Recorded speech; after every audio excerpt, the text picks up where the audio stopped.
Good day, everyone. For today, we will be discussing the skill focus rubric and how to develop skill focus analytic rubric. But first, we will be discussing the skill focus rubric. Ano nga ba itong skill focus rubric? It is a type of scoring that used by the teacher as a guide to assess students based on how well they perform or demonstrate a specific skill or a set of skills. It focuses on the ability students use to complete a task, such as how they analyze, create, organize, reason, or communicate, rather than just simply a memorization or recalling facts. In this rubric, each criterion represents a skill that the teacher wants to observe or measure, and each level of performance describe how well students perform that skill. It is helpful for teachers to clearly see whether students are developing the targeted skills, not just recalling facts or giving opinions about their topic. So, skill-focused rubric are designed around the skills that is being measured by the constructed response assessment and being pursued instructionally by the teacher. First is yung being measured by the constructed response assessment. Ano nga ba itong constructed response assessment? It is a type of test wherein the students construct their own responses. Just like the type of test na essay, or experiment, task, or problem-solving task. Not through multiple choice test. This focuses on how students apply what they learn, not just what they remember. Second is yung being pursued instructionally by teachers, wherein dito yung rubric dapat align siya sa kung ano yung learning objectives ni teachers. The skills that are being graded should be the one that naturo mismo ni teacher during sa lecture nila. This help ensure that students have the opportunity to develop their that skills before being assessed by the teacher. The skill-focused rubric is helpful to the teachers kasi kahit na magbigay pa sila ng different kinds of performance tasks or activities sa students, they can use only one rubric, specifically the skill-focused rubric. Kasi this rubric, it focuses on measuring what or how well the students demonstrate that skills. Si teacher dito, malalaman niya if yung natutunan ba ng students is na-apply niya doon sa performance task na binigay ni teacher. Specifically, yung activity na mga real-life situation. Now, let's discuss how to develop skill-focused analytic rubric. First thing that the teacher should remember or know in developing this rubric is to make sure that the skill to be assessed is significant. When we say skills to be assessed is significant, we are talking about the skills that really matters on that performance task. It means that doon sa rubric na ilalagay niya, dapat yung skills na yun talaga yung kailangan na ma-develop ng student. Doon sa rubric na yun, hindi dapat nakalagay lang doon yung neatness ng activity nila, yung color, or how they memorize the definitions. Those are only simple or mga shallow na criteria lamang. Instead, as a teacher, we want to access skills that show thinking, critical thinking, analysis, and real understanding to the topic. So, for example, if you wanted to assess students in creating a poster showing the effects of globalizations, as a teacher, we should not focus only on the neatness or the creativity of the poster.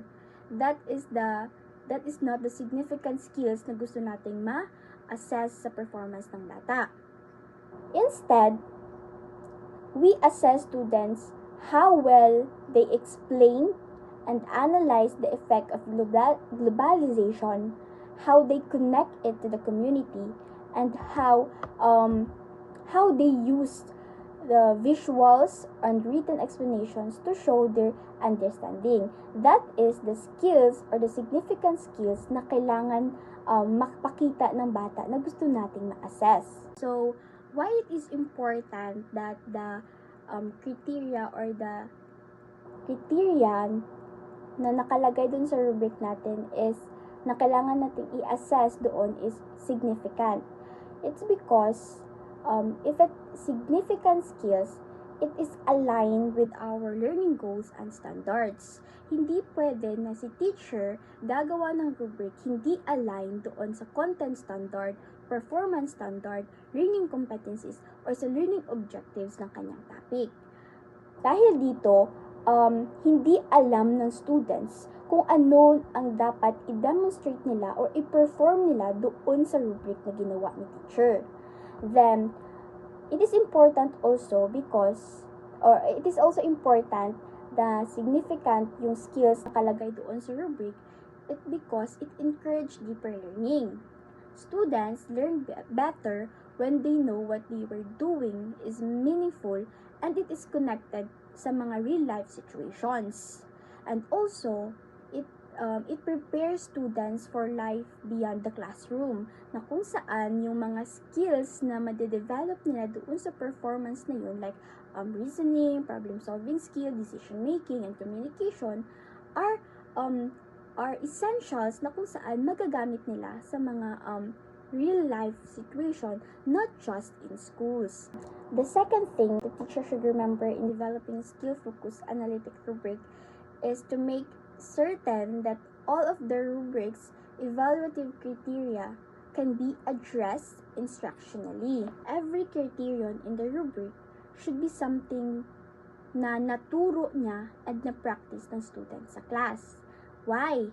Is it because the purpose of the rubric is not just to grade, but it is to measure the learning that was intentionally developed through sa instruction ni teacher. So, before ni teacher ma-finalize yung rubric, kailangan niya munang maayos na tingnan yung each criterion if each aspect ba is naturo niya yun during sa discussion niya. But, kailangan niya munang tanungin yung sarili niya na, did I teach that skill? Did my students have time to practice those skills? Did I show them examples or did I give them feedback on these skills before grading? Yan yung kailangan na itanong ni teacher sa sarili niya para alam niya kung ano yung ilalagay niya sa rubric na yun o kung naturo niya ba yung skills na ilalagay niya sa rubric. Let me give you an example. Suppose one of the criteria in the rubric says that uses appropriate evidence to support an argument. Now, if si teacher hindi niya na-discuss sa class what appropriate evidence means or how to identify or cite it, hindi, sa tingin mo ba maayos na maipakita ng students yun sa kanyang performance? So, di ba hindi? Kaya, it is unfair for them doon sa mga students because si teacher, hindi niya mag-grade o mabibigyan ng grado ng maayos yung mga bata kasi hindi maayos yung pagkaka-perform ng mga students. Because yung sa rubric na nilagay ni teacher is hindi niya naituro doon sa students. That's why hindi klaro sa students kung ano ang dapat na i-perform or ipakita niya doon sa kanyang performance. Now, in other words, si teacher, kailangan niyang ma-make sure na kung ano yung naituro niya, what students practice, and what we assess are all connected. That's what we call alignment between instructions and assessment. Kasi kapag naturo ng teacher yung mga skills na yon, na-practice nila yon, alam ng students or paano ma-demonstrate o ma-perform yung mga activity or performance task na binigay ng teacher. Our rubric should reflect the same skills that were the focus of our lessons. At isa pa, if we taught if we taught students how to analyze information or interpret data or explain cause and effects, those should be the exact skill our rubric measures. With this, nai-ensure yung fairness that the teacher assess students based on what he thought in the class, and also nabibigyan ng opportunity ang mga students na ma-apply at ma-master ito. It also strengthens as a teacher, it also strengthens our teaching because it forces us to be intentional on what we teach because the rubric is aligned with our instructions. The third is the use a few evaluative criteria. It simply says that in designing our rubric, we should not include too many things to assess. We should only focus on sa mga 3 to 4 criteria, which is yung mga most essential skills lang dapat na align with our learning objectives. Because sometimes, yung mga teacher, they tend to list everything they think in the rubric. Nilalagay nila doon yung mga grammar, creativity, spelling, organization, neatness, and so on. But, ano nga ba yung nangyayari kapag nilalagay yan ng teacher? Si teacher tsaka si students parang na-overwhelm sila doon sa kailangan ma-demonstrate. Because the rubric becomes too long and too detailed.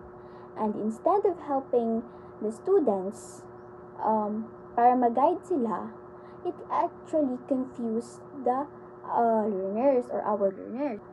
Because if marami talaga or too detailed talaga yung nakalagay na criterion doon sa rubric mo, hindi alam ng students kung ano dapat yung maipakita niya sa kanyang performance.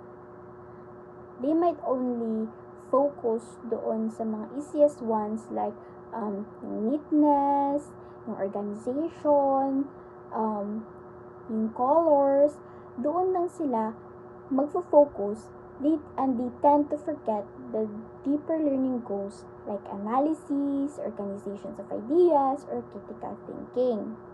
So, as a teacher, dapat yung gagawin nating rubric is it must be specific, clear, and it should be 3 to 4 or 5 criterion only. Na kung saan yung criterion na yun, align siya sa learning objectives mo.